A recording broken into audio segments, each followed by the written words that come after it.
Ini kita bahas film My Annoying Brother nih. Betul. Sebenarnya mau sama Kimo Dip. Tapi karena ini bukan animasi kayaknya kurang menjiwai. Kayaknya Kimo ya khusus film-film animasi. Sekarang ganti karakter dulu ya berarti ya. Ganti karakter dulu. Nanti kalau animasi lagi Kimo lagi. Oke. Terakhir berarti baru kemarin kita lihat film My Annoying Brother. Ini kan remake-an dari film Korea ya tahun 2016. Kalau ekspektasi awalmu gimana, Dik? Ini kan film kan udah berarti kan remake ya. Remake itu pasti akan dibandingkan sama film yang sebelumnya ya. Ya, udah pasti. Ekspektasi kamu terus setelah melihat itu menurutmu gimana? Kalau dari poster sih komedi ya, awalnya pasti berpikir komedi karena posternya udah komedi. Jadi kayak kakak beradik tapi kayak gelut gitu kan. Nah, kayak udah pasti komedi nih. Ternyata presentasi komedi sama dramanya kayak lebih banyak drama. Konflik-konflik aja. Jadi komedi ini paling buat selingan biar nggak terlalu bosen. Di awal film lebih ke komedi sih ya. Iya benar. Disuguhin ke komedi, ketawa-ketawa. Yo, opening sampai pertengahan itu udah pas mau terakhir udah mulai masuk konflik dramanya ya. Ini kan menceritakan kakak beradik ya, sederhana sih sebenarnya kakak beradik. Terus orang tuanya sudah meninggal semua dan kebetulan kakaknya ini terkena kasus narkoboy. Narkoboy di penjara. Nah, adiknya ini sendirian di rumah. Dan siapa namanya? Kemal.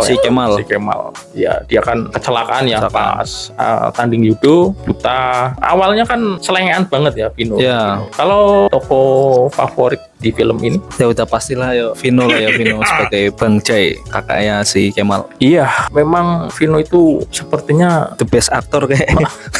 Dia nggak pernah gagal, dia bisa jadi apa aja ya. Yang terakhir kan jadi Kang Makmur. Iya. Kang Makmur ya.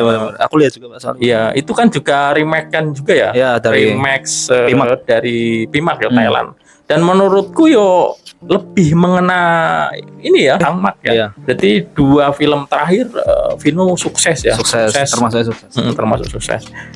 Kalau yang sebelum Pimak kan ada remake satu lagi itu apa? Miracle in Cell Number 7. Ya, kalau menurutku pribadi kan ada 3 versi tuh, Korea, Turki sama Indonesia. Kalau aku sih jujur lebih mengena ke Turkinya dari segi feel-nya sama ketidakberdayaannya itu lebih di film Turki sih, lebih mengena. Kalau yang Miracle, tapi bukannya yang versi Indonesia itu jelek bagus enggak, cuman emang versi Turkinya yang enggak ada obat itu memang kena. Selain Bang Jai, siapa lagi di? Nah, kalau favorit sih si Bang Jai sama Fauzan lah ya. Karena kena Kemal kayak apa ya? Aku nggak terlalu seneng sih jujur, kayak sebagai dia itu pembawa agar ceritanya itu sampai ke ending. Karena tanpa si Kemal itu nggak latihan dan ikut judo yang cabang disabilitas, mungkin dia nggak bakal ceritanya maksudnya nggak bakal sampai akhir ending.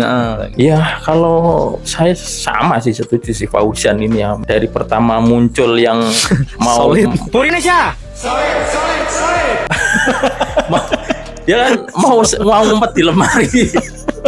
Yang ternyata udah ada Vino. Solid gitu.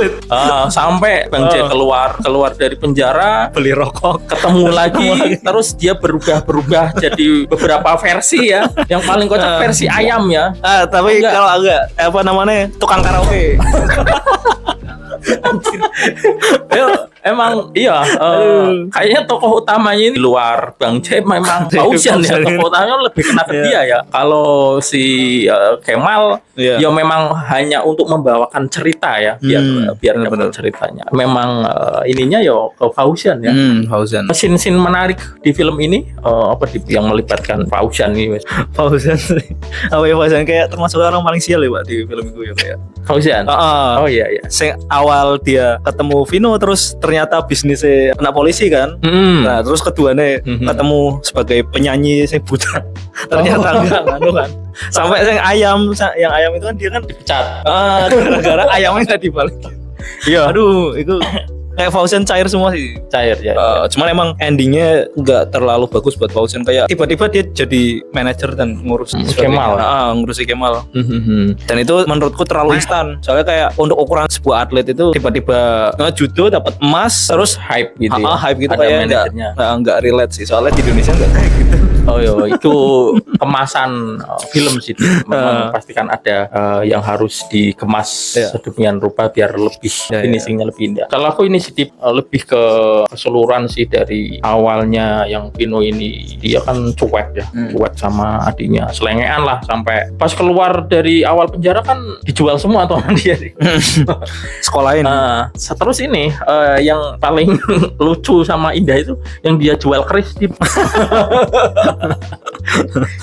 dia kan jual keris tuh ya, keris karatan lah gitu ya. Dia kan sebenarnya mau ngibulin tuh, mau ngibulin penjualnya ya, tukang barang antik itu, kolektor. Bukan sih dia ini penjual aja ya. Dia koyo apa namanya toko-toko barang-barang antik itu Vino kan. Oh ini tuh barang antik ini. Terus yang jualan bilang apaan ini karatan nggak pecah. Nah terus kan udah berapa? 75 lah itu. Dikiranya Vino kan 75.000 kan gitu. Sialan loh, udah sini. Terus ditulis ternyata 75 juta gitu, anjir. 75 juta kan situ doang. Nah udah tuh Vino langsung wah deal gitu. Langsung yang brengseknya itu kan si penjualnya nelpon kolektor tuh. Halo, ini ada barang bagus nih. Gak usah mahal-mahal, murah aja sama lo mah. Cepet. Terus anjing, gue sumpahin itu momen kocak, momen ini mantep ya. Keren. Ya tapi itu sih emang apa ya, scene kocak itu sebagai pengantar. Soalnya tanpa scene kocak-kocak dari Vino, Fauzian, atau dan lain-lain tuh mungkin ceritanya nggak bakal sebagus itu sih. Iya, terlalu apa ya, basic lah, kayak orang yang disemangatin terus dia menang di perlombaan, ya basic lah. Oke. Kalau untuk kesan atau nilai moral di film ini yang tersampaikan menurutmu apa? Berarti kalau ini apa ya, jangan pernah ragu untuk mencoba. Si Kemal itu kan jadi dia kan awalnya kan nggak mau kan, karena udah terlanjur kecelakaan dan kayak dia nggak berpikir nggak bakal bisa ngelanjutin judo tanpa bisa melihat gitu kan. Nah akhirnya seiring berjalannya waktu dia mau, dia ikut dan dia menang. Nah terus di ending cerita itu ada si Fauzian ternyata jadi manajer. Akhirnya itu kayak berdampak positif untuk orang-orang di sekitarnya. Jadi yang Fauzian tadinya dipecat akhirnya sekarang dapat pekerjaan sebagai manajer, kayak gitu sih. Kalau aku ini apapun yang terjadi di kehidupan ini ya, mungkin ketika kita ada di atas itu banyak orang yang bakal support kita, banyak orang yang bakal mendekat ke kita. Tapi ketika kita benar-benar ada di titik nol atau titik nadir dalam fase kehidupan, itu selain diri kita sendiri sama Allah ya tentunya, itu ya memang hanya orang-orang pilihan yang bakal mendekat ke kita, terutama ya mau sebagaimanapun, sejelek apapun itu nanti pasti akan keluarga yang akan mendampingi di saat-saat kita benar-benar rapuh, benar-benar baratnya tidak bisa apa-apa lah. Kita di titik nadir itu keluarga pasti yang akan mendampingi di samping kita. Di sini kan yang ada kan kakak ya, karena orang tuanya kan sudah meninggal semua. Itu sih poin yang benar-benar aku pribadi dapatkan di film ini tuh ini. Ya gue juga salah satu poin yang emang bagus banget sih Pak. Emang banyak banget pelajaran yang sebenarnya bisa diambil dari film ini. Sama traumatik ya. Di sini kan diceritakan Kemal itu kan dia trauma dengan kejadian yang sebelumnya, yang dia masih sehat terus tanding, akhirnya dia jadi penglihatannya terganggu ya. Kita bagaimana cara dia melewati ketakutan terbesarnya itu trauma, kakinya nyentuh matras Yudo aja langsung kaget kan. Nah, di saat dia sendiri sudah pesimis, sudah ibaratnya frustasi lah dengan hidupnya sendiri. Nah, itu fungsi orang-orang dekat kita, orang-orang yang positif, orang-orang yang benar-benar terus mendukung kita itu benar-benar berfungsi ya seketika itu, karena sometimes kita itu memang kadang kok nggak kuat itu kalau kita ada masalah atau ada problematika di kehidupan ini, ya memang harus ada benar-benar orang yang bisa kita ajak, minimal yo kita ajak ngobrol aja. Kalau nggak ada yang ngobrol sama tembok atau jadi gila duduk di depan Indomaret sambil minum kopi terus napasnya dihela agak panjang.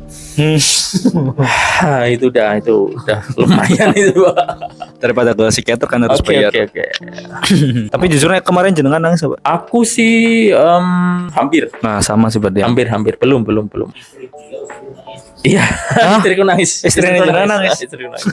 Kalau aku ini Dip, makanya aku tadi sempat singgung Miracle in Cell Number 7 itu bisa dikatakan aku durasi nonton film dengan nangis paling lama itu di film, tapi bukan yang versi Indonesianya. Oh, yang Turki tadi. Turki itu gokil sih, emang gokil sih itu. Ya nggak bisa berkata-kata itu kalau yang versi Turki itu. Aku ibaratnya kan kalau kita kan biasanya kan kalau nonton film sampai nangis kan durasinya kan pendek ya, nggak terlalu lama. Tapi kalau yang film lama, yang Miracle in Cell Number 7 itu yang versi Turki lama udah gila. Mungkin karena aku punya Marsha, punya anak cewek juga, jadi relate lah ya. Jadi itu kacau itu kacau itu film itu kacau. Parah itu. Makanya aku kan tadi bilang di saat benar-benar kita di titik nadir itu pasti akan benar-benar terpilih orang-orang, satu atau dua orang yang di samping kita itu harus kita jaga sampai kapanpun, karena itu luar biasa. Salah satu anugerah misal kita punya tuh orang, kalau kita di atas itu hampir semua pasti akan katakan sesimpel kayak itu juga Pak. Bang Jai kan sebelum dia ketangkep kan dia di atas termasuk mungkin hidupnya tercukupi walaupun itu dari uang haram lah ya, secara hidupnya mewah lah, tapi setelah itu kan dia harus balik lagi ke posisi nol lah, kayak tadinya nggak akrab sama si Kemal sama adiknya dipaksa harus akrab, dan ternyata emang ya namanya hubungan kakak adik nggak ada yang bisa bohong. Kalau kamu teliti di salah satu scene film ini ada yang menarik dan itu durasinya sangat singkat. Ayo coba tebak. Apa ya, pantai kah ya? No. Apa itu? Ada keunikan di scene di film ini yang muncul cuman sebentar, habis itu nggak muncul lagi. Oh ya, penjara kali ya? Keluar penjara kali ya? No. Apa ya? Nyerah. Kayak apa nggak pada ngerti Pak. Kayak nggak pada tahu. Pas dia nelpon minta barang. Itu kan Marsha Timothy. Oh, istrinya si Iko. Iya, itu istrinya si Vino. Yang dia jadi bandar. Yang suruh transfer. Itu kan aku nggak tahu soalnya. Itu istrinya coy. Kocak banget. Iya, itu Marsha Timothy kalau nggak salah namanya. Waduh. Kan yang main sama Kang Mak. Main bareng tuh di Kang Mak. Iya. Istrinya coy. Kan? Aku nggak ngeh kan? Yang jadi cukong bandar bandar narkoba yang suruh transfer 50 juta cap dulu. Itu istrinya coy, kampret. Warungnya Pak soalnya. Itu rating ya. Kalau rating sih sebenarnya awalnya kasih 8,8 kali ya. Cuman belakangan kan tahu bahwa film ini kan remake dari Korea 2016, jadi ya agak turun ekspektasi 8,3 lah. 8,3 ya. Oke sih, adil sih, sama kalau jangan juga 8,3 kurang lebih ya. Karena faktor remake-nya. Iya. Pasti akan kita bandingkan dengan yang pertama, dengan yang versi yang sebelumnya. Jangankan remake ya, kadang itu apa yang kalau ada 1, 2, 3 itu apa namanya? Sequel. Nah, sequel pun trilogi sequel itu akan di-compare sama yang pertama. Pasti. Ekspektasinya itu akan lebih. Spider-Man pun juga sama, Spider-Man 1, 2, 3. Dan pasti di-compare berhasil ya tetap satu. Yang lain udah di bawahnya. Iya. Oke. Mungkin next film ya tetap apa nih yang kamu tunggu? Karena kemarin kan ada itu poster yang di bioskop Gladiator 2 kayak gitu, menarik. Berarti sequel ya jatuhnya ya. Yes. Dia enggak. Iya, dulu kan ada film Gladiator. Iya, Maximus itu. Bisa ditunggu sih ya. Semoga cepat rilis di sini ya. Amin. Sini, ya. Semoga tayang di Pekalongan juga sih. Kalau aku tetap Furiosa, ini belum datang gimana ini? Mad Max ya? Ya, versinya yang pertama kan Mad Max. Itu Furiosa. Ngeri gokil itu, mantap. Yang versi pertama wajib ditunggu sih kayak. Soalnya sekarang emang banyak kan keluar film horor dan ampas. Harusnya tapi di Netflix itu ada itu kemarin baru judulnya apa sih ya, baru tayang ya. Possession betul. Possession, cuman ya nggak terlalu bagus juga, tapi minimal nggak out of the box. Oke, sampai jumpa di review film-film selanjutnya. Bye bye.